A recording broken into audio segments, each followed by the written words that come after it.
তো এটা জানার আগে এটা আমাদের জানা দরকার যে আমাদের এডুকেশন সিস্টেমে কি 2+2=4, তারপরে আমাদের জিওগ্রাফিক্যাল কন্ডিশনের জন্য আমাদের এডুকেশন আছে, আমাদের বায়োলজিক্যাল এডুকেশন আছে। কিন্তু আজকে যেমন প্রচুর স্টুডেন্ট আছে যারা পড়াশোনা করছে, অনেক ভালো পড়াশোনা করছে, কিন্তু সাকসেস হওয়ার ক্ষেত্রে যে পড়াশোনা করছে রেজাল্ট পাচ্ছে, বাট সাকসেস কে হবে বা সাকসেসের বেস্ট ফর্মুলা কি, এর উপর আমাদের নর্মাল এডুকেশন সিস্টেমে সেভাবে দেওয়া হয় না। বা আমরা জানি যে সাকসেস পাওয়ার জন্য যে পজিটিভিটি গুলো দরকার, সেই পজিটিভিটি থেকে আমরা আস্তে আস্তে নেগেটিভিটিতে পৌঁছে যাই। তো সেখানে দাঁড়িয়ে যখন আমরা এই নেগেটিভিটির সঙ্গে ফাইট করছি, তখন দেখা যাচ্ছে লাইফটা সাকসেসফুল হওয়ার পরেও বিভিন্ন দিক থেকে, যেমন হেলথ, রিলেশনশিপ, মানি, সমস্ত কিছুর মধ্যে কিছু না কিছু একটা গন্ডগোল থাকছে। হেলথের ক্ষেত্রে আমরা জানি যে নেগেটিভ থিঙ্কিং অনেকটা নেগেটিভ, কিন্তু আমরা সেটা বুঝতে পারি না। তো এই পরিস্থিতি, লাইফের পরিস্থিতিগুলোর সঙ্গে লড়াই করার জন্য আমাদের এডুকেশন কি? নর্মাল এডুকেশনে আমরা অনেক কিছু নলেজ নিচ্ছি বাইরের দুনিয়ার সঙ্গে, নর্মদা নদীর উৎপত্তি স্থল কোথায়, তারপরে সূর্য থেকে চাঁদের দূরত্ব কত, পৃথিবীর থেকে চাঁদের দূরত্ব কত, এই ব্যাপারগুলো তো আমরা তো শিখে নিচ্ছি। কিন্তু আমাদেরকে এইটা জানা অবশ্যই একটু প্রয়োজন যে আমাদের নিজের সঙ্গে নিজের আন্ডারস্ট্যান্ডিং এর গ্যাপগুলো কি আছে। এই মাইন্ড পাওয়ার ট্রেনিং পুরো বিষয়টা এর উপর। তো আমরা আজকে কয়েকটা স্লাইডে যাচ্ছি, এর কয়েকটা সেশন ইচ্ছা আছে। মাইন্ড পাওয়ার ট্রেনিং, যেটাকে ল অফ অ্যাট্রাকশন কথাটা বলা হচ্ছে, ল অফ অ্যাট্রাকশন পুরো বিষয়টাই যদি আমরা ধরি, ল অফ অ্যাট্রাকশনটা কিভাবে কাজ করে সেটা বলা যায়। আমরা জানি আমাদের দুটো mind, conscious mind, subconscious mind, এই দুই জায়গায় রয়েছে। সাবকনসাস মাইন্ডের যে অ্যাক্টিভিটি, সেটাকে কন্ট্রোল করার যে টেকনিক্যাল টুলস গুলো রয়েছে, সেগুলো হচ্ছে ল অফ অ্যাট্রাকশনে, যেটা মাইন্ড পাওয়ার ট্রেনিং হিসাবে কাজে লাগে। তো ল অফ অ্যাট্রাকশন কি? your key to success is your mind itself। এবার এটা কেন key to success is your mind itself, মাইন্ডের মধ্যে কেন সাকসেসের কিটা রয়েছে? এখানে একটা বড় বিষয় আছে যে আমরা আমাদের লাইফে যখন বিভিন্নভাবে কোনো স্ট্রাগল করছি, তখন আমরা বুঝতে পারছি না যে কিভাবে সেখান থেকে বেরিয়ে আসব। তো ধরুন যাদের ফিনান্সিয়াল একটা জায়গায় স্যাটিসফ্যাকশন আছে, ইমোশনাল লেভেলে তাদের কোনো প্রবলেম হলো, তখন আমরা কিভাবে সেটাকে কন্ট্রোল করব? তো সেটা হচ্ছে মাইন্ড পাওয়ার ট্রেনিং এর পার্ট। এটা কোনো বায়োলজি, কেমিস্ট্রি এইসবের পার্টের মধ্যে নেই। আর এই সিক্রেটগুলো আমাদের টপ সাকসেসফুল যে দুনিয়া আছে, সেই দুনিয়ার লোকেরা অনেক বেশি জানে। যেমন জন মিল্টনের একটা স্পিচ, যে a mind is its own place and in itself can make. Mind কি? একটা নিজস্ব দুনিয়া, এবং এটা কি করছে? বলছে যে ইটসেলফ ক্যান মেক, মাইন্ড নিজে নিজে তৈরি করতে পারে কি? A heaven to hell and a hell to heaven. চাইলে আপনার মন হিভেন থেকে হেলে পৌঁছাতে পারে, স্বর্গের থেকে নরকে পৌঁছাতে পারে। আমরা মাইন্ডের দ্বারা স্বর্গের সুখ অনুভব করতে পারি, আমরা মাইন্ডের দ্বারা নরকের পেইন অনুভব করতে পারি। তো এখানে জন মিল্টনের উক্তিটা হচ্ছে যে মাইন্ডের নিজের জায়গায় দাঁড়িয়ে থেকেই এটা যে যেটা তৈরি করবে, রেসিপিটা যে রেসিপি অ্যাপ্লাই করবে সেটাই হবে, যে টেকনোলজি অ্যাপ্লাই করবে সেটাই হবে। Albert Einstein, everything is energy and that's all there is to it. Everything is energy. এই দুনিয়াতে যা কিছু আমাদের আশেপাশে ঘটছে, যা কিছু হচ্ছে, সমস্ত কিছু হচ্ছে একটা এনার্জি, একটা পাওয়ার কাজ করে। Match the frequency of the reality you want and you cannot help but get that reality. Match the frequency, আমাদের একটা তরঙ্গের আকারে আমাদের কাজ করছে। ধরুন কেউ খুব হ্যাপি আছে, তার মানে হ্যাপিনেসের একটা কি, একটা মাইন্ডসেট, একটা তরঙ্গের মধ্যে আছি। সেই মাইন্ডসেটের যখন থাকবো তখন যা কিছু সেই অনুসারে আমাদের সমস্ত কিছু অ্যাট্রাক্ট করবে। জায়গায় কথাটা আস্তে আস্তে এগোতে এগোতে আমরা বুঝতে পারবো। এরপরে বলছে it can be no other way, এর আলাদা কোনো মানে রাস্তা নেই যে কোনোভাবে আমরা আমাদের এই পরিস্থিতি থেকে বের হবো। আমাদের ভালো পরিস্থিতি থেকে খারাপ পরিস্থিতিতে পৌঁছে দেওয়ার টেকনিকগুলো আমরা এক্সপার্ট সবাই, কিন্তু খারাপ পরিস্থিতি থেকে ভালো পরিস্থিতিতে পৌঁছে দেওয়ার টেকনিক খুব কম। This is not philosophy, this is physics. এটা আইনস্টাইনের বক্তব্য। যদি আসি আমরা সিক্রেট টু হেলথ, হেলথের সিক্রেটটা কি? Our body is really the product of our thoughts. কথাটা খুব ক্রিটিক্যাল। আমাদের বডি হচ্ছে কি পুরোপুরি একটা আমাদের চিন্তা ভাবনা, থটস, যে মাইন্ডে যে থট রয়েছে তার উপর। Focus on perfect health and is something we can all do within our self. কি বলছে? Our body is really the product of our thought.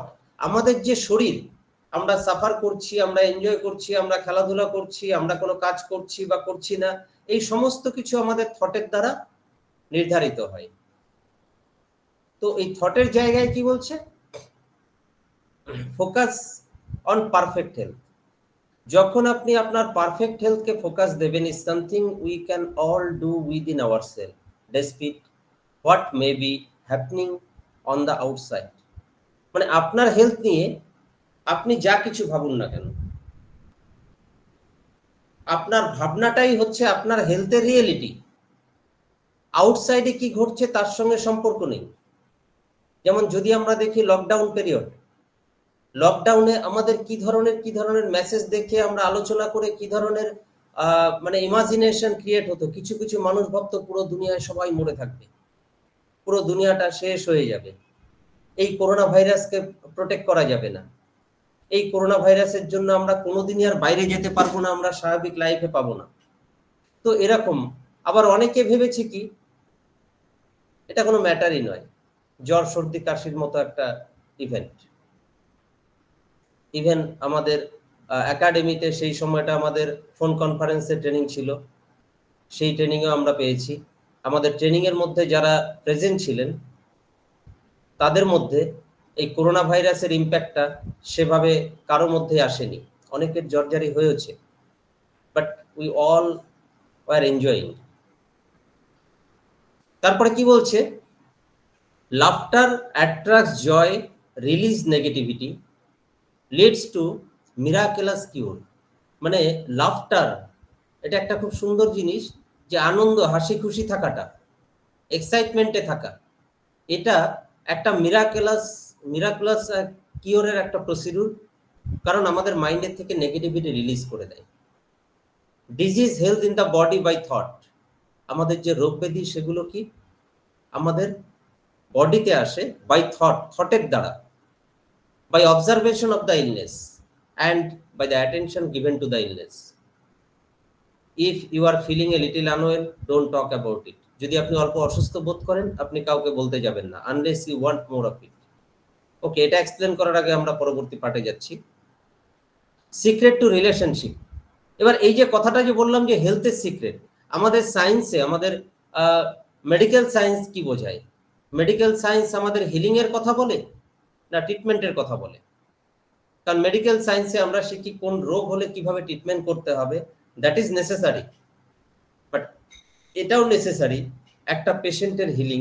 আমরা যদি আজকে এটা মনে করে থাকি যে এর সিক্রেটটা কি, মাথায় রাখবেন কিছু পেশেন্ট আছে একই রোগ, একই ডিজিজ হয়েছে, কারো জ্বর হয়েছে 104 ডিগ্রি, এরকম 10 জন লোকের 104 ডিগ্রি জ্বর হলে সেই 104 ডিগ্রি জ্বরের সাফারিংটা 10 জনের 10 রকম হয়, একরকম হয় না। কারো সুগার লেভেল হাই আছে, সুগার লেভেল হাই থাকলে 10 জন লোকের সাফারিং 10 রকম, একরকম হয় না। কারণ সবার থট লেভেল আলাদা এবং বায়োলজি তো অবশ্যই আলাদা। তো এই যে জায়গাটা, এটা হচ্ছে হেলথের সিক্রেট টু রিলেশনশিপ। এখানটায়ও, এই রিলেশনশিপের জায়গাতেও আমাদের এই সিক্রেটটা কাজ করে। কারণ রিলেশনশিপ ম্যানেজমেন্ট এমন একটা দুনিয়া, রিলেশনশিপটা কিরকম, your relationships affect your life in more way than you can possibly imagine. A relationships affects your life in more ways than you can possibly imagine. So it makes sense that happy, loving relationships should be your top priority. Loving relationship should be your top priority. এই যে ব্যাপারটা, আমাদের relationship management, আমাদের সংসারে এত এত সমস্যা হচ্ছে, সেগুলোর থেকে বের করা আমাদের জায়গাটা কিভাবে কাজ করে। তো এই যে রিলেশনশিপের যখন আমরা কথা বলছি, তখন আমরা দেখতে পাচ্ছি যে রিলেশনশিপের এক্সাক্ট এক্সিস্টেন্স কি আছে, কোথা থেকে আমরা এগুলোকে অ্যাট্রাক্ট করতে পারি। তো এরপরে বলছে যে is there a relationship in your life that you would like to be better than it currently is. যেমনটা কারেন্টলি আছে সেটাকে কি আরো বেটার রিলেশন করা যায়? Answer is yes. রিলেশনশিপ যে কোনো লেভেলেই থাক না কেন সেটাকে পাল্টানো যায়। এবার পাল্টাতে গেলে কি দরকার, আমরা কি করি, আমাদের কারো প্রতি কোনো কথা বললে, কারোর সঙ্গে কোনো সমস্যা হলে আমরা চাচ্ছি যে দুজনে মিলে আপোষ করে নেই বা দুজনে মিলে বসে একটা এগ্রিমেন্ট করি। বলছে simply by using the powerful process outlined in the secret. Simply এই পাওয়ারফুল প্রসেস, সিক্রেটের যে পাওয়ারফুল প্রসেস সেটাকে ইউজ করে you can restore a challenging or damaged relationship. একটা ড্যামেজ রিলেশনশিপকেও আপনি রেস্টোর করতে পারেন, কন্ট্রোল করতে পারেন। কিভাবে? পাওয়ারফুল প্রসেস অ্যাপ্লাই করে সিক্রেটের। You can change all of your relationships and you don't need another person to do a things. আপনার রিলেশনশিপ পাল্টানোর জন্য আলাদা কিছুর দরকার হবে না, শুধু আপনি প্রসেস অ্যাপ্লাই করুন। আপনার অপোজিটের যে মানুষটা, তার সঙ্গে কমিউনিকেট করার দরকার নেই, নিজের থট প্রসেসের উপর কাজ করতে হবে। এটা হচ্ছে রিলেশনশিপ ম্যানেজমেন্টের একটা বড় সিস্টেম, সিক্রেট। তো এখানটায় আমরা কি দেখতে পারি এরপরে আরেকটা রয়েছে। আচ্ছা, রিলেশনশিপের জায়গায় একটা কথা বলে দিই আমি শুধু, যে আমরা আমাদেরকে যদি কেউ কিছু বলে, আমি একটা সিম্পল এক্সাম্পল, এটা চেঞ্জ যে হয় এবং আপনারাও জানেন, সেটা শুধু আপনাদেরকে রিমাইন্ডার দিয়ে দেওয়ার জন্য, যে রিলেশনশিপের জায়গায় আজকে আমাদের রিলেশনশিপে আমাদের কেউ কিছু বললে আমাদের অনেক সম্পর্ক নষ্ট হয়ে গেছে সামান্য ছোটখাটো বিষয় থেকে, ছোটখাটো ঝগড়ায়। বাট যদি দেখা যায় যারা কাস্টমার কেয়ার ইন্ডাস্ট্রিতে রয়েছে, যারা চাকরি করছে, কর্পোরেটে যারা চাকরি করছে, যারা কমিউনিকেশন ম্যানেজমেন্টে চাকরি করছে, তাদের ক্ষেত্রে দেখুন যে আপনাদের কাছে দিনে 50 বার একটা মানুষ সে 500 ফোন কল করছে আর তারা উল্টোপাল্টা কথা বলছে, তারপরেও তাদের কারোর সঙ্গে কোনো রিলেশন নষ্ট হয় না। বিকজ ওখানটায় কি আছে, একটা এগ্রিমেন্ট আছে যে অপোজিশন থেকে যা কিছুই বলুক না কেন, আমাদের সেটার সঙ্গে কোনো আমাদের লেনদেন নেই। Customer is customer. আজকে কেউ কিছু যদি খারাপও বলে দেয়, দুদিন পরে আবার তাকে ফোন করে হয়তো তাদেরকে পাওয়া যাবে। 5 বার 7 বার একটা মানুষকে কন্ট্যাক্ট করলে হয়তো আমার প্রোডাক্টটা বিক্রি করা যাবে। মজার ব্যাপার, চাকরি করার জন্য এত সুন্দর এডুকেশন নিয়ে বিভিন্ন ধরনের ক্রিটিক্যাল আননোন পারসনদেরকেও আমরা কাজে লাগিয়ে নিয়ে রিলেশনশিপ বেটার করে নিয়ে সেখানে বিজনেস অবধি হয়ে যায়। আর যেখানে আমাদের নিজেদের রিলেশনশিপের দুনিয়ায় ছোট্ট ছোট্ট প্রবলেম হলে সেটা নিয়ে আমরা ফিক্সড হয়ে থাকি, ফিক্সড হয়ে থেকে লাইফ টাইম আমরা সাফার করি। তো এরকম এটা সেকেন্ড হচ্ছে। থার্ড হচ্ছে মানি। বিশাল বড় বিষয়, খুব সমস্যার কথা। মানি আজকের দিনে এমন প্রবলেম আছে, টাকা পয়সা বা এগুলো খুব একটা চ্যালেঞ্জিং। আজকের দিনের সময়টা খুব খারাপ। এই আজকের দিন কবে শুরু হলো আমরা কেউ জানি না। আজ থেকে 10 বছর আগেও প্রত্যেকে হিসাব করে দেখুন, টাকা পয়সা নিয়ে একটা চিন্তা সবসময় ছিল, আজও আছে। তার 10 বছর আগে ছিল, আজও আছে।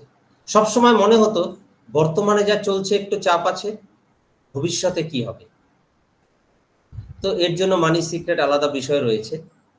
তো এক্ষেত্রে কি বলা হয়, প্রেজেন্ট টাইমের যদি আমরা কথা বলি, two attract money focus on wealth. আপনার যা কিছু রয়েছে সেগুলো হিসাব করুন, যা আছে যা করছেন সেগুলোর হিসাব করুন। It is impossible to bring more money into your life when you focus on the lack of it. Just a line. To attract money, focus on wealth. আপনার কাছে whatever you have, focus on that. It is impossible to bring more money into your life when you focus on the lack of it. যখন আপনি ভাববেন যে আমার টাকা পয়সার সমস্যা রয়েছে বা চাপে আছি, তখন টাকা পয়সার সমস্যা মেটার জায়গার কোনো চান্স নেই। সেকেন্ড কি বলছে, feeling happy now is the fastest way to bring money into your life. Feeling happy now, whatever you have, বর্তমান যা কিছু আছে যা চলছে সেই পরিস্থিতিটাকে ফিনান্সিয়ালি ফিল করতে গেলে just you should be happy. যদি হতে পারেন তাহলে আপনার আগামী দিনের সমস্যা আসার চান্স কম, নাহলে সমস্যার চান্স বেশি। বাট একটা জিনিস আজকে যদি আমরা দেখি যে আমাদের টাকা পয়সার চ্যালেঞ্জ রয়েছে, যদি বলি 2 বছর আগে, না তখন তেমন ছিল না। আবার তখন ওই সময় দাঁড়িয়ে যদি কোশ্চেন করা হতো, তাহলে তখন ভাবতেন যে এখন টাকা পয়সার চাপ আছে, 2 বছর আগে ছিল না। আমরা প্রেজেন্ট টাইমটাকে সবসময় সাফারিং এর পার্টে নিয়ে আসি, ল্যাক অফ ইট। এই ফিনান্সিয়ালি ক্রাইসিস, এটা একটা ফিলিং, এটা একটা থট। এই থট, এই গাছ যদি একবার যদি কারো মাথায় যদি গজিয়ে ওঠে, তার কাছে যত টাকা পয়সায় আসুক না কেন, সে লাইফে যাই করুক না কেন, সে সাফার করতেই থাকবে। Are you all getting? এটাতে জানি এই কথাতে সবাই এগ্রি হবেন না আমার সঙ্গে, but this is real. How much money you have, it doesn't matter. তাহলে ম্যাটারটা কি? It is impossible to bring more money into your life when you focus on the lack of it. যখনই আপনারা টাকা পয়সার ফোকাসটা এটা থাকবে, যেমন আমাদের মানি সিক্রেটের একটা ট্যাগলাইন যে আমাদের ইনকামের ফর্মুলা কি, হোয়াই উই আর্ন মোর মানি। আমরা কেন বেশি টাকা উপার্জন করি? ভবিষ্যতে সেভিংস করার জন্য। সেভিংস কেন করি? যখন কিছু ঘটবে তার জন্য। কি ঘটবে? খারাপ কিছু যদি ঘটে, একটা রোগ ব্যাধি হলে ওষুধের টাকা খরচা করতে হবে, এটা হলে এটার টাকা খরচা করতে হবে, মানে কিছু একটা ঘটবে বলে আমরা লাইফে সেভিংস করে যাচ্ছি। বাট মানি সিক্রেটে কি বলছে? মানি সিক্রেটে বলছে যারা কিছু ঘটার জন্য সেভিংস করছে, দেখা যাচ্ছে লাইফে সে এক্সট্রা উপার্জন অনেক করেছে, সে প্রেজেন্টলি সে কি কি করলে সুস্থ থাকতে পারবে সেই প্ল্যানটা যদি করে, তাহলে দেখা যাচ্ছে তার কাছে সাফিসিয়েন্ট মানি আছে আজকের দিনের জন্য। কিন্তু সে কি করবে, না ভবিষ্যতে যদি কিছু হয় এখন বেশি খরচা করব না। এটা একটা কমন ফান্ডামেন্টাল আমাদের মানি সিক্রেটের। তাহলে secret to money, two attract money, focus on the wealth. আপনার যা কিছু আছে সেটাতে ফোকাস দিন। It is impossible to bring more money into your life when you focus on the lack of it.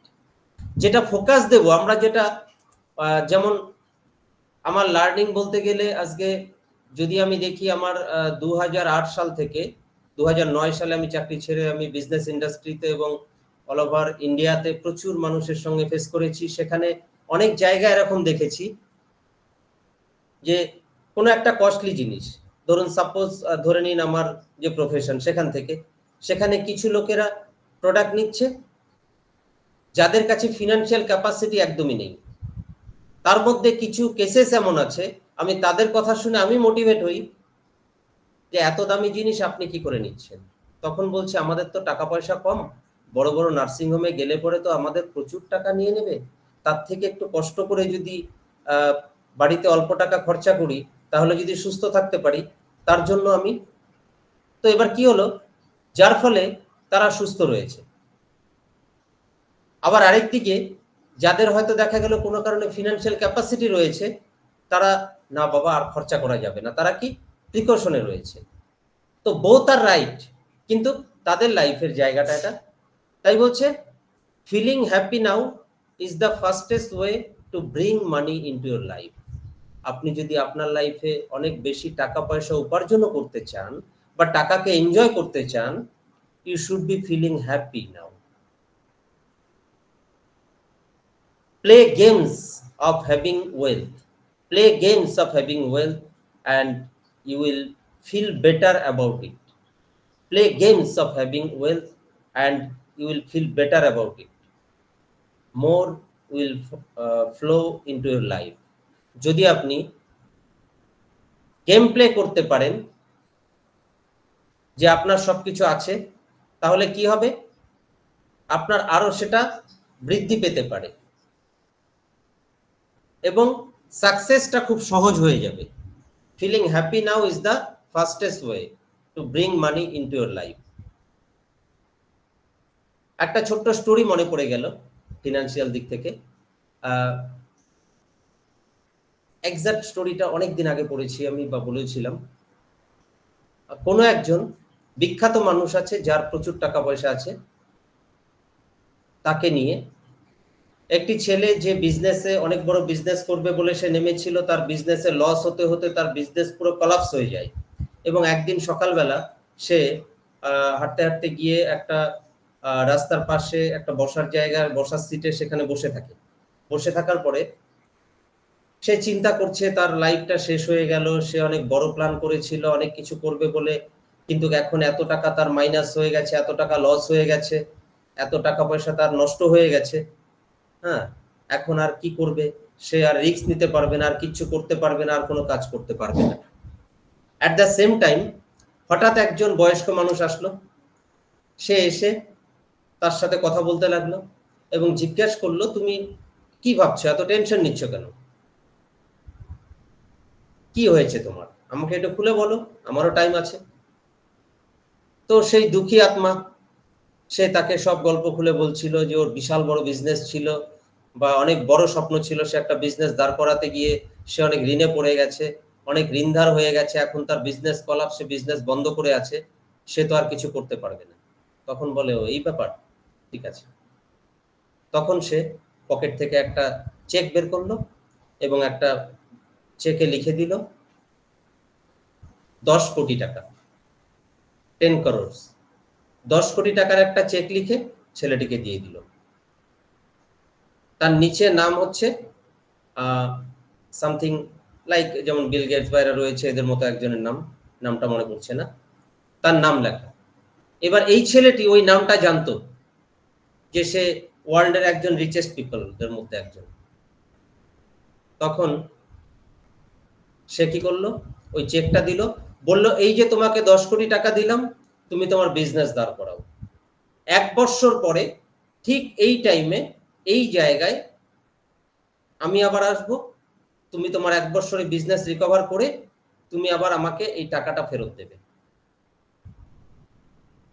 সে তো কতটা সারপ্রাইজ হবে বুঝতেই পাচ্ছেন। সে চট করে সে চলে গেল, চলে গিয়ে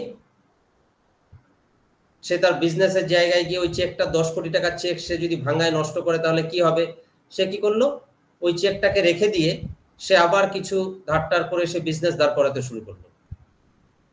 এবং সে তো জানে 10 কোটি টাকা আছে, অত বড় চেকটা ভাঙাবো না।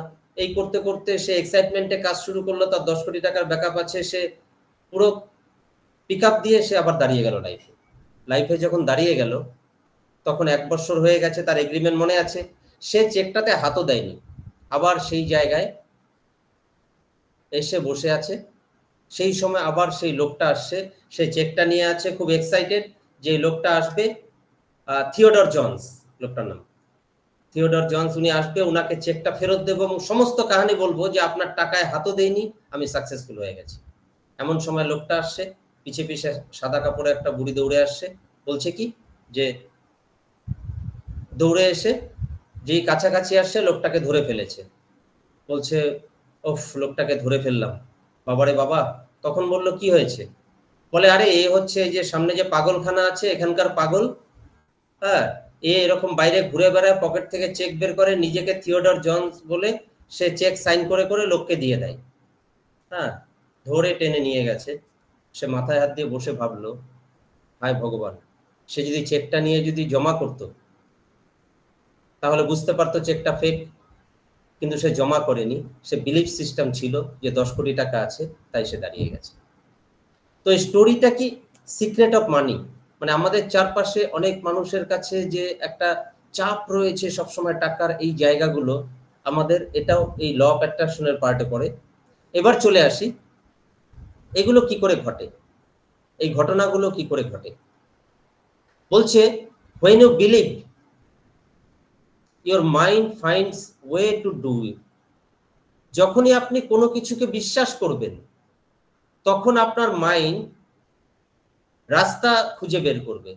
সাপোজ সেটা ফিনান্সিয়াল হোক, সেটা হেলথ ওয়াইজ হোক, হ্যাঁ, যদি সেটা রিলেশনশিপে হয়, ধরুন কারোর সঙ্গে রিলেশনশিপে বহুত খারাপ কন্ডিশন আছে, কিন্তু আপনি পজিটিভ ভাবে ধরেছেন এই রিলেশনটা আপনি রিকভার করতে পারেন, আপনি সমস্ত কিছু আপনি রেসপন্সিবিলিটি নেবেন, কিন্তু রিলেশন রিকভার করবেন, তখন আপনার দেখবেন আপনার কাছে পজিটিভ এভিডেন্স গুলো আপনার মাইন্ডে আসবে। বলছে the experience has just one point, the experiment just one point. When you believe something is impossible, your mind goes to work for you to prove why. When you believe something is impossible, যখনই আপনি কোনো কিছু impossible বলে মনে করবেন, আজকে same জিনিস আমাদের হেলথের ক্ষেত্রে চলে। হেলথ যত আমাদের খারাপ হচ্ছে, আজকে দেখুন, সাপোজ ধরুন হেলথের ক্ষেত্রে যদি আমি বলি, যদি একটা 25 বছরের ছেলে বা মেয়ের নার্ভের সমস্যা হয়, নার্ভের প্রবলেম হলো, সে মনে রাখতে পারছে না, বা সে ফিজিক্যালি প্রচন্ড উইক, নার্ভাস উইকনেস তার মধ্যে আছে, এবং সে যদি ট্রিটমেন্ট করতে যায়, এবার যদি ভালো ট্রিটমেন্ট যদি হয়, ডক্টর যদি বলে দেয় যে তোমার এই প্রবলেম কিছুদিনে সলভ হয়ে যাবে, তার ক্ষেত্রে যে রেজাল্টটা 6 মাস 1 বছরে দাঁড়াবে, যদি কারো এজ 80 90 যদি হয়ে দাঁড়ায় বা 70 হয়ে যায়, তার দেখা গেল যে সেরকম সমস্যা হয়েছে, নার্ভের প্রবলেম। সেখান থেকে তাকে যদি কেউ গিয়ে স্বয়ং ভগবান এসেও যদি বলে যে তোমার যা সমস্যা হয়েছে কিছু মেডিসিন দেব, আস্তে আস্তে তোমার পুরোপুরি ঠিক হয়ে যাবে, দুজনের ক্ষেত্রে কার ক্ষেত্রে রিকভারি ফাস্ট হবে? কার ক্ষেত্রে হবে? যে 25 বছরের ছেলেটা বা মেয়েটা। কেন? তার যদি নার্ভের সমস্যা হয়, সাধারণ ট্রিটমেন্ট করলে সে জানে বয়স কমে তো ঠিক হবেই, সে এটা নিয়ে অত সিরিয়াস হবে না। কারো যদি বয়স বেড়ে যায়, তার যদি একটু বডি উইক থাকে, সে শুধু উইকনেসকে ফোকাস দেবে, আমার বয়স হয়ে গেছে তার জন্য, সে শুধু কারণ খুঁজে বেড়াবে ঠিক হবে না কেন। আর কম বয়সী একটা ছেলে মেয়ের যদি সেম প্রবলেম হয়, সে সবাই বলবে আরে বয়স কম আছিস, এত কি আছে, এত চিন্তা কেন করছিস, ওষুধ নিয়েছিস ঠিক হয়ে যাবে, সে ঠিক হয়ে যাবে। This is the main reason. কি বলছে? when you believe something is impossible, your mind goes to work for you to improve why. But when you believe, really believe something can be done, কিছু করা যায়, your mind goes to work for you and helps you find the way to do it. কি বলছে? when you believe, really believe, যদি আপনি really বিশ্বাস করেন যে এই কাজটা হবে, এই সমস্যাটা মিটবে, এই প্রবলেমটা আমার থাকবে না, এটার থেকে আমি বেরিয়েই যাব, কোনো চিন্তা নেই, একটু সময়ের দরকার, যদি এই বিলিভটা যদি আপনার স্ট্রং হয়, when you believe, really believe something can be done, your mind goes to work for you and helps you find the way to do it. কি হচ্ছে? দুটো জিনিস, নিচে দুটো সার্কেল আছে, এই সার্কেল দুটো কি? Choice or decision with frequency. আমরা যদি কোনো কিছু চয়েস করি, কারো শারীরিক প্রবলেম রয়েছে, সে যদি চয়েস করে, সুস্থ হওয়া যদি চয়েস করে যে আমাকে সুস্থ হতে হবে, এবার সে যদি এটা প্রথমে তাকে কি করতে হবে, তাকে ল অফ অ্যাট্রাকশন বলে যে তাকে আগে বিশ্বাস করতে হবে যে আমি সুস্থ হব, তাকে আগে বিশ্বাস করতে হবে যে আমি সুস্থ হব। যদি সে বিশ্বাস করে যে আমি সুস্থ হব, তাহলে কি হবে, সে সুস্থ হতে শুরু করবে। তার সামান্য চিকিৎসা হলে সুস্থ হতে শুরু করবে।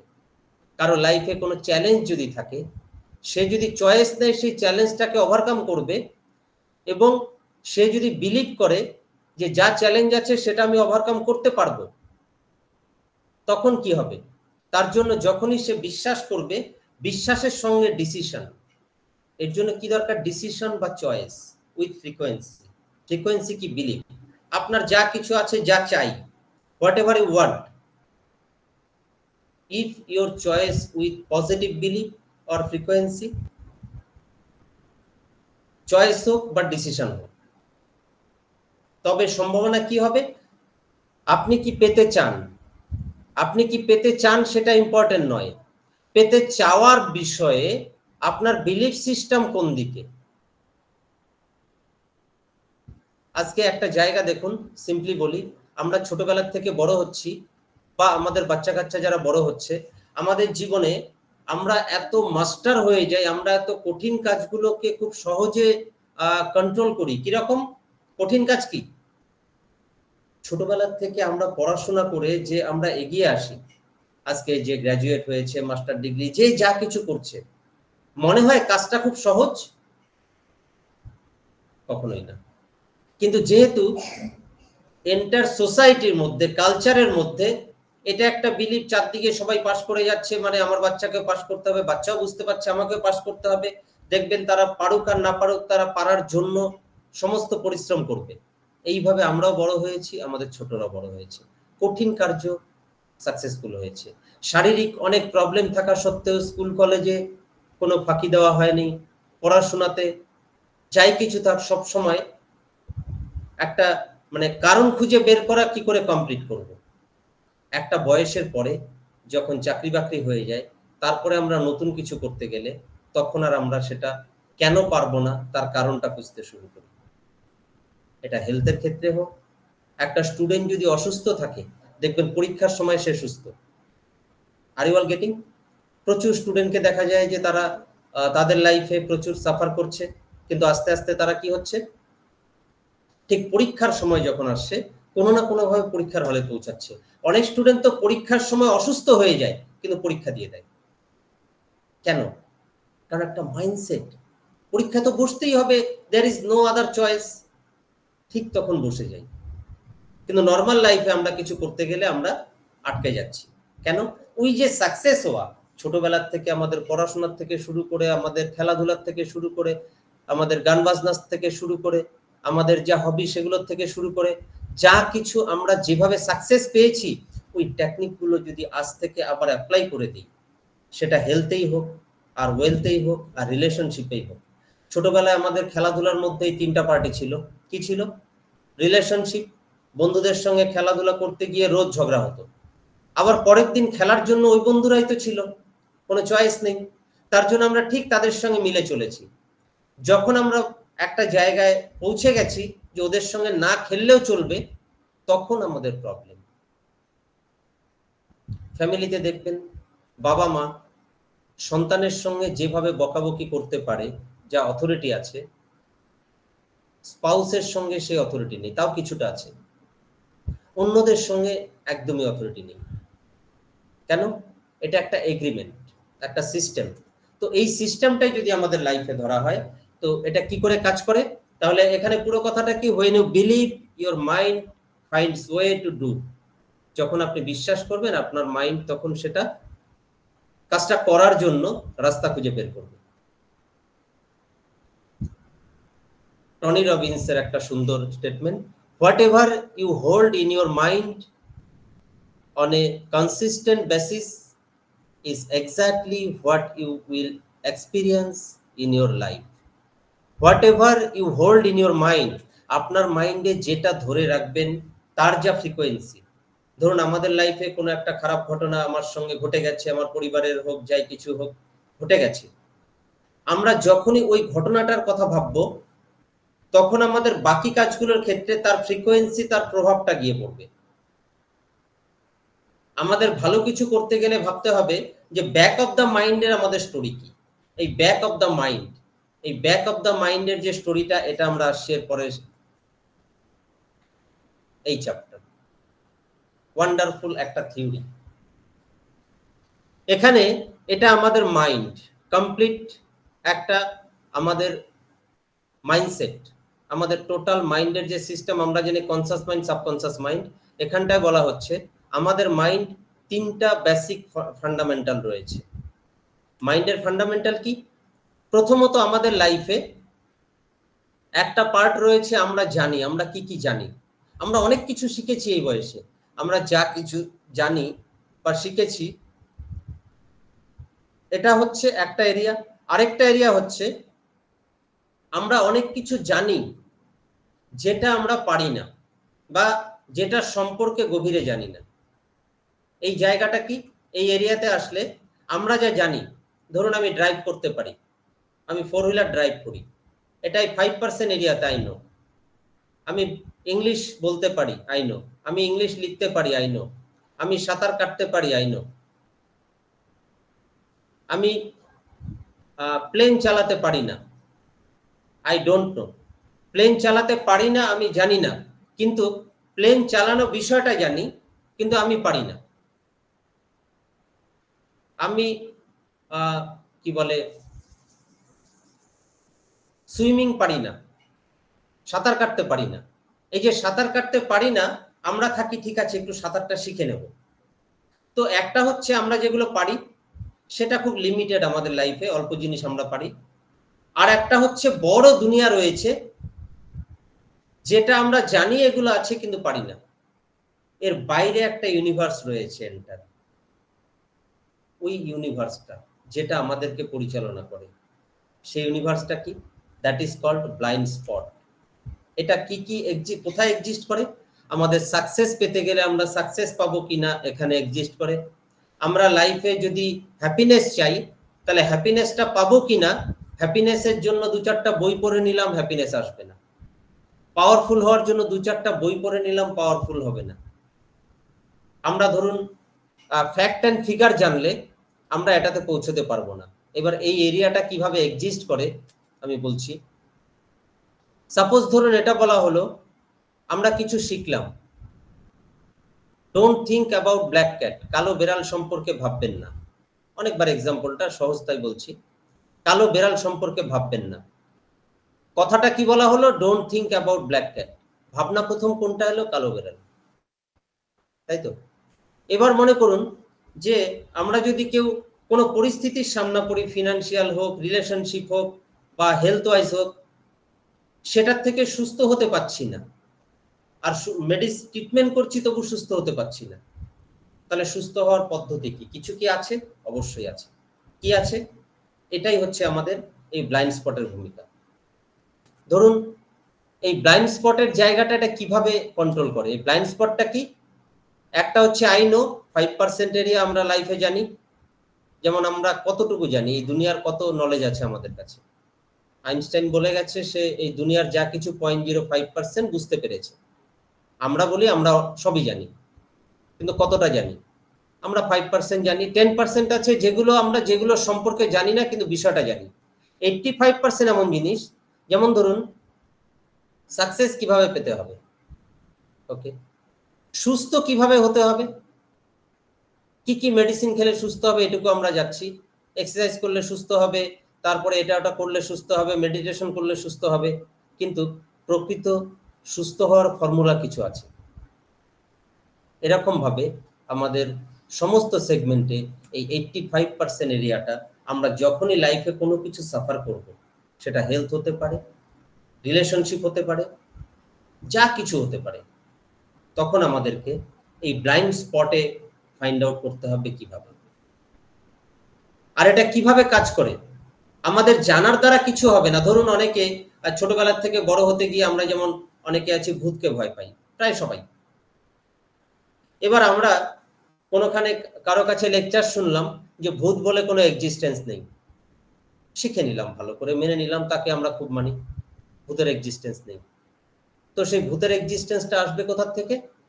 ওকে, জেনে নিলাম, কিন্তু যখনই অন্ধকার হবে, একা পড়ে যাব, তখন আবার ভয় পাবো। তো এটা জানার দ্বারা, ইনফরমেশনের দ্বারা কি সম্ভব? এটার জন্য কি গ্রো করতে হবে সেটা দেখতে হবে। I want to be happy what ever I have. কি কি করলে হ্যাপি হব? অনেকে হ্যাপিনেসের চক্করে ইনকাম করতে করতে করতে করতে সেভিংস করতে করতে এত টাকা করে ফেলে যে চাইলে পরবর্তী জন্মে আরেকজন বসে খেতে পারে। Where is happiness? There is no happiness. এই জায়গাগুলো আমাদের জানার জন্য এই ব্লাইন্ড স্পটের সঙ্গে রিলেট করতে হবে। আমরা কি করি? ব্লাইন্ড স্পটের একটা ফান্ডা আছে, লাইফ। লাইফ কি এটা একটু দেখে নিই, সাইকেলটা, এটা আমাদের জানা দরকার। এটাকে কিছুটা, যদিও আমি আজকে মানে হোল ল অফ অ্যাট্রাকশনের বিষয়টা বলছি। হোল ল অফ অ্যাট্রাকশন হচ্ছে একটা সমুদ্র, এটার একটু অভিজ্ঞতা দিচ্ছি, এরপরে কখনো সম্ভব হলে এরিয়া ওয়াইজ কিছু ক্লাস করাবো। কি বলছে? লাইফ সাইকেলটা আমাদের কি, আমাদের লাইফ কিভাবে চলে? আমরা এসছি কোথার থেকে? অতীত থেকে, পাস্ট, আছি প্রেজেন্টে, যাচ্ছি ভবিষ্যতে। আমরা সিদ্ধান্ত কখন নেই? বর্তমানে নেই না ফিউচারে নেই? ফিউচারের সিদ্ধান্ত বর্তমানে নেই। এই ফিউচারের সিদ্ধান্ত কিসের বেসিস নেই? যেমন ধরুন, আগুনে হাত দিলে হাত পুড়ে যায়। এখানে আমরা কতজন আছি কয়েকবার হাতটা আগুনের মধ্যে জ্বালিয়ে নিয়ে তারপরে এক্সপিরিয়েন্স করেছি যে হাত পুড়ে যায়? করিনি। এটা আমাদের কাছে একটা ট্রুথ বলে আমরা জানি। জাস্ট লাইক দ্যাট, আমাদের এই যে সিস্টেমটা, পাস্ট এক্সপিরিয়েন্স। পাস্ট এক্সপিরিয়েন্স কি? What ever story we know. আমাদের লাইফে যা কিছু ঘটে, ধরুন হেলথে আপনার কোনো কিছু হলো, আপনার শরীর প্রচন্ড খারাপ যাচ্ছে, আপনাকে ডক্টর বললো আপনি নার্ভের পেশেন্ট, আপনার তো নার্ভের প্রচুর সমস্যা, আপনার কিডনির সমস্যা আছে, আপনার ডায়াবেটিস আছে, আপনার অমুক রোগ আছে, আপনার তমুক রোগ আছে, মানে বড় বড় রোগ বললো, যে রোগগুলো হলে ভালো হয় না, এই রোগগুলো বলে দিল। তারপরে বললো আপনাকে ওষুধ দিচ্ছি, টেস্ট করুন, ভালো ট্রিটমেন্ট করুন। যত ওষুধ দেবে, মেডিসিন মানেই সাইড এফেক্ট আছে, সাইড এফেক্টটা তো কম্পালসারি, ওটা নিতেই হবে, অ্যাকসেপ্ট করতেই হবে। কেন? কারণ সাইড এফেক্ট আমাদের বায়োলজিক্যাল যে সিস্টেম, তাতে আমরা যদি কিছু খাই তার তো ইম্প্যাক্ট আসবে। আচ্ছা, গুড ইম্প্যাক্টটা কিসে আসবে? রোগ সারার আমাদের বডিতে কিছু আছে কি? আমরা জানি auto immune system, immunity power. কার কার শরীরে নেই ইমিউনিটি পাওয়ার? মানে জিরো ইমিউনিটি পাওয়ার কোনোদিন আসেইনি, ইমিউনিটি পাওয়ার কোনোদিন বডিতে ছিলই না। Everybody we have. তো যখন ইমিউনিটি পাওয়ার আমাদের আছে, তখন ইমিউনিটি পাওয়ারকে কন্ট্রোল কে করে এটা দেখতে হবে। বায়োলজিক্যালি আমাদের ইমিউনিটি পাওয়ার ম্যাক্সিমাম 30% কাজ করে। বায়োলজিক্যালি আমাদের ইমিউনিটি পাওয়ার 30% কাজ করে। কোনো মেডিসিন খেলাম, ভালো ওষুধ খেলাম, যা কিছু, কোনো একটা ভালো ডক্টর দেখানো হলো, আমরা সেই ডক্টরের সম্পর্কে আগে ভালো করে জেনে নেব। The doctor is magician. এই ডক্টরের কাছে গেলে, একবার পৌঁছে গেলে আর চিন্তা নেই, রোগটা সারবেই, সারাতে পারবেই, যদি এই বিলিফের সঙ্গে আপনি ডক্টরের কাছেও চলে যান। ডক্টর যদি বলে দিল একবার, আপনি ঠিক হলেন। জাস্ট লাইক জ্যোতিষী, আপনি 70% ঠিক হতে পারেন। কেন? Because of belief system. কারণ আমাদের বডিতে সাইকোলজিক্যালি আমাদের বডির প্লাস মাইনাস যা কিছু ঘটে, সুস্থতার উপর 70% নির্ভর করে সাইকোলজিক্যাল দিক, যেটা একটু আগে বললাম। যে একটা কম বয়সে কারো নার্ভের প্রবলেম হলো, তার রিকভারির টাইম কি? তাড়াতাড়ি হয়ে যাবে। এই জায়গাগুলো কি করে? তো আমাদের লাইফে কিছু একটা ঘটে যায়, সেখান থেকে একটা স্টোরি তৈরি হয়, গুড আর ব্যাড। যেমন ধরুন, আমরা যা কিছু কাজ করছি, কখনো আমরা দেখা যাচ্ছে ড্রাইভ করার ক্ষেত্রে কিছু কিছু ক্ষেত্রে দেখবেন যে কোথাও গিয়ে কোথাও অ্যাক্সিডেন্ট হলো, আমরা ওই জায়গাটায় সেকেন্ড টাইম গেলে একটু ভয় পাই। কেন? কারণ একটা স্টোরি আছে, এই জায়গাটা খুব ডেঞ্জারাস, এখানে অ্যাক্সিডেন্ট হতে পারে। আর যদি জানি এই জায়গাটা খুব ভালো, তখন আমাদের সেই জায়গায় গেলে সেই ফিলিং, তার মানে আমরা চলছি তো ভবিষ্যতে নতুন কাজ করছি, কিন্তু নতুন কাজ করছি কিসের উদ্যমে? পাস্টের এক্সপিরিয়েন্সের বিহাফ থেকে। তাহলে কি বলছে? Past experience good or bad, যদি গুড হয় তার উপর বেস করে আপনি প্রেজেন্টে যেটা চয়েস করবেন, সেটা আপনার হেলথ হোক, আপনার রিলেশনশিপ হোক। আমরা যদি রিকভার করতে যাই, সবার আগে আমাদের ধরে নিতে হবে আমরা সেই রিলেশনে কি ধরছি, কোনো পেইন নিচ্ছি না গেইন করছি।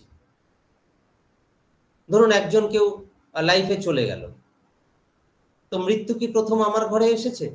লাইফে আর কোনোদিন কারো মৃত্যু হয় না, কিন্তু একটা মৃত্যুর ঘটনাকে কেন্দ্র করে, সেটা হতে পারে প্যাথেটিক বা অনেক কিছু, অনেকেই ইমোশনটাকে ধরে বসে, একই পরিবারে 5 জন মেম্বার যদি থাকে, কোনো একজনের ডেথ হয়ে গেলে 5 জনের মধ্যে 5 জন কি একই রকম সাফার করবে 1 বছর পরে, 6 মাস পরে?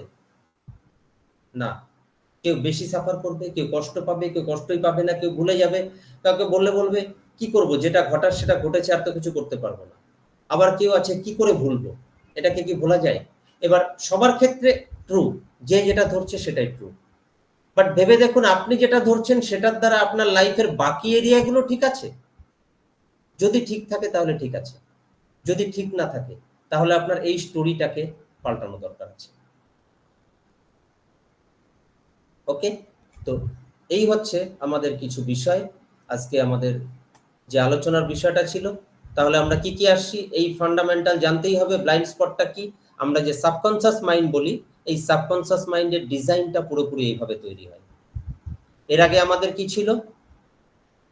প্রেজেন্ট পাস্ট, বর্তমানে আমরা যা সিদ্ধান্ত নিচ্ছি, আমরা যা কিছু সিদ্ধান্ত নেই, যদি আমরা পাস্টকে রিলেট করে যদি নেই, এখানে একটা কথা বলে দেই, আমার কাছে অনেক কোশ্চেন আছে যে মোদক ট্রেনার একাডেমির মোটো কি করতে চাই। আমি এখানে আজকে এটা বলে দিতে চাই, যারা আমাদের সঙ্গে রয়েছেন, আমাদের শুভাকাঙ্ক্ষী যারা, তাদের জন্য এখন অব্দি মোদক ট্রেনার একাডেমির পারফেক্ট কি করব সেটা তৈরি হয়নি। কারণ হচ্ছে সেটা যদি আমি তৈরি করেই ফেলি, তাহলে সেটা কিন্তু পাস্টের থেকে নেওয়া হয়ে গেল, রাইট? তাহলে ক্যালকাটা ইউনিভার্সিটির মতো বানাবো, না হলে অমুক ইউনিভার্সিটির মতো বানাবো, নাহলে ওদের মতো একটা ফর্মুলা আছে সেটা করব। আমি যেটাই করি না কেন, পাস্টে অলরেডি যেটা এক্সিস্ট করছে তার উপর। আজকে যেখানে এই সিস্টেমটা পৌঁছে দিয়েছি, আমাদের 10 বছরে যেখানে পৌঁছেছে, সেখানে আমরা কিন্তু একটা মানে জাস্ট জিরো থেকে আমরা শুধু এগোচ্ছি, আমরা ট্রায়াল এবং এররে এগিয়ে চলছি। আজকে এখানে এসেছি, আগামী দিনে আরো এগোবো।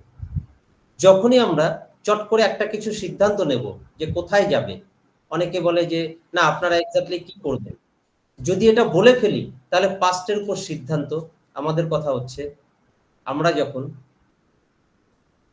জিরো এক্সপিরিয়েন্স ছিল, এক্সপেকটেশন ছিল, যখন প্রথম আমরা একাডেমি নিয়ে কাজ করছি 2015 সাল থেকে শুরু, তখন যা ভেবেছিলাম ট্রেনিং দেব, তাতে অনেক বেনিফিট হলো, আস্তে আস্তে এগোলাম।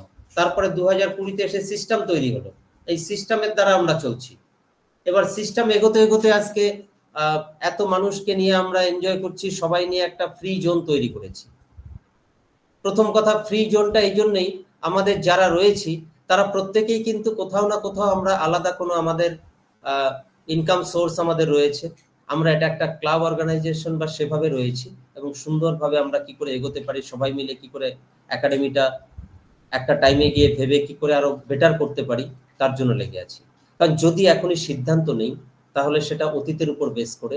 কারণ ইতিহাসের থেকে পাওয়া যদি খবর দেখা যায়, তাহলে রাইট ব্রাদার্স যদি আগে লিখে দিত আমি ফাইটার প্লেন তৈরি করব, তারপরে হেলিকপ্টার তৈরি হবে, তারপরে যত প্লেন চলছে সেগুলো তৈরি হবে, এটা যদি বলতো, বলার মতো কি তার কাছে ওয়ার্ডগুলো ছিল, existence? Are you getting what I am saying? তার কাছে এক্সিস্টেন্স ছিল কি?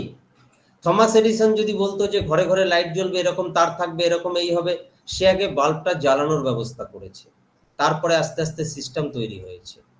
তো ক্রিয়েটিভিটি যখন আমাদের যে এই প্ল্যানটা, এটা হচ্ছে আমাদের ল্যান্ডমার্ক এডুকেশনে যেটা বলা হয়, create your future from the future.